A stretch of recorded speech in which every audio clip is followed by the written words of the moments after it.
নমস্কাৰ ইংৰাজী নৱবৰ্ষ 2025 উপলক্ষে অসমৰ বৰাক ব্ৰহ্মপুত্ৰ পাহাৰ ভৈয়ামত বসবাস কৰা সকলো শ্ৰেণীৰ ৰাইজলৈ মই শ্ৰদ্ধা সহকাৰে নমস্কাৰ জনাইছো আৰু সকলোৰে হৈ মই ঈশ্বৰৰ ওচৰত প্ৰাৰ্থনা জনাইছো যাতে ইংৰাজী নৱবৰ্ষ 2025 প্ৰতিগৰাকী ব্যক্তিৰ জীৱনলৈ সুখ শান্তি আৰু সমৃদ্ধি সম্ভৱ কৰি তোলে আমি সকলোৱে মিলি বৰাক ব্ৰহ্মপুত্ৰ পাহাৰ ভৈয়ামৰ জনগণে একেলগে আমি কাম কৰি যাব লাগিব মিলাপ্ৰীতিৰে সমাজখন শক্তিশালী কৰিব লাগিব আৰু কৰ্ম সংস্কৃতিৰ যোগেদি আগন্তুক দিনত অসমৰ ভৱিষ্যত নিৰ্মাণ কৰিব লাগিব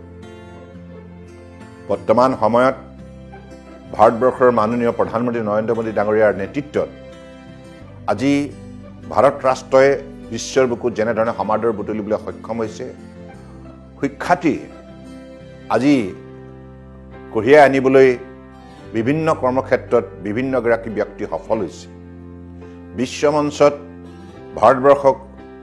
ভুৰুকি আজি তাৰিখত বিশ্বৰ মানৱ সমাজে প্ৰশংসা কৰিছে কাৰণ ভাৰতবৰ্ষৰ পৃথিৱীৰ সৰ্ববৃহৎ গণতন্ত্ৰ হিচাপে পৰম শ্ৰদ্ধাৰ প্ৰধানমন্ত্ৰী নৰেন্দ্ৰ মোদী ডাঙৰীয়াৰ নেতৃত্বত যিমান সবল ৰূপ ধাৰণ কৰিছে আৰু সকলো লোককে আস্থা আৰু বিশ্বাসত লৈ আজি মোদী ডাঙৰীয়াই যেনেধৰণে নেতৃত্ব প্ৰদান কৰিছে তাৰ ফলশ্ৰুতিত আজি প্ৰতিখন ৰাজ্যৰ জনতাই শক্তি আৰু সাহসেৰে নিজৰ ভৱিষ্যত গঢ় দিয়াৰ নিমিত্তে অত্যন্ত আত্মবিশ্বাসেৰে গতি কৰিছে ভাৰতবৰ্ষৰ অন্যান্য ৰাজ্যৰ লগতে অসমতো বিজেপি নেতৃত্বাধীন মিত্ৰজোঁট চৰকাৰখনে সকলো লোককে আস্থাৰ বিশ্বাসত লৈ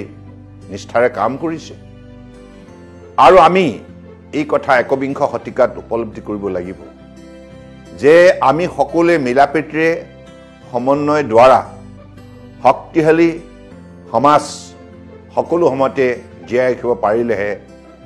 আন্তৰিকতাৰে এজনে আনজনক আস্থা আৰু বিশ্বাস লৈ কাম কৰিলেহে আমি নিশ্চিতভাৱে ভাৰতবৰ্ষৰ বুকুত অসমক আটাইতকৈ শীৰ্ষস্থানত আমি প্ৰতিষ্ঠিত কৰিব পাৰিম গতিকে সেই আশাৰে মই পুনৰবাৰ অসমৰ সকলো শ্ৰেণীৰ ৰাইজলৈ শ্ৰদ্ধা সহকাৰে প্ৰণাম জনাইছোঁ সকলোৱে শ্ৰীচৰণত মূৰ দুৱাই আশীৰ্বাদ বিচাৰিছোঁ যাতে আগন্তুক দিনত সকলো সময়তে জনতাৰ হৈ নিষ্ঠাৰে কাম কৰি যাব পাৰোঁ নমস্কাৰ ধন্যবাদ